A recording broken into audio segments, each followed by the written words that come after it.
So check this out. Cultural regions are often used in anthropology and geography to help establish common cultural similarities between groups of people in a region of the world, sometimes based on a time frame.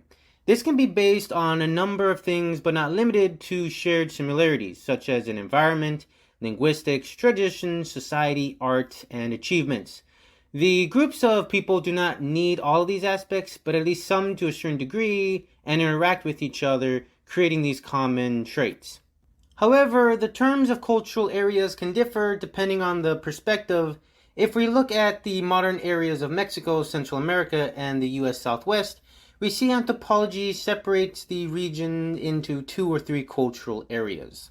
The most well-known and accepted cultural region on this map is Mesoamerica, a term coined by German-Mexican anthropologist Paul Kirchhoff. This area stretches from northern Costa Rica through Central America on the Pacific side into Mexico, reaching its northern limit in the state of Sinaloa, dipping down across to the southern part of the state of Tamaulipas. Mesoamerica is one of 6 areas in the world to create civilization independently, as the Olmecs were the first to flourish around 16 to 1500 BC, laying the groundwork for the various civilizations that followed, such as the Mayan, the Zapotec, the Teotihuacan, and the Aztecs.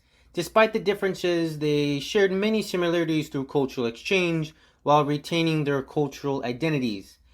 The similarities are seen in large-scale urban societies supported by agriculture, as well as clothing, the use of a calendar, writing and number systems, warfare, and religion. North of Mesoamerica is where it becomes a matter of perspective, as Mexican anthropologists, archaeologists refer to this area as Aridoamerica, a term also coined by Paul Kirchhoff. However, most Americans in the field still refer to the area as the US Southwest. One can see how this can become problematic, especially from a Mexican perspective, due to the cultures of this area expanding beyond the US modern borders. Aridoamerica is often described as an area of nomads and some farming and small-scale societies in an arid, dry land. Yet, this is not always the case, as some cultures such as the Hohokam, the Puebloan, and the Mongoyon did have permanent larger settlements that started to rise sometime around 300 to 700 AD. Thus, Paul Kirchhoff also once again came up with the term Oasisamerica for these cultures.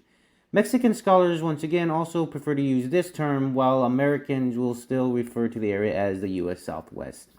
Despite the differences of the areas, they were not isolated from each other. Mesoamerica had a great influence in Arido and Oasisamerica, especially in the Pozteca trade network, where archaeologists have found various trading artifacts from Mesoamerica in the US Southwest and vice versa. Despite the interactions of the area, Mesoamerica still remains a very different cultural region from Aridoamerica, especially due to the environmental and numerous large-scale civilizations within its time frame.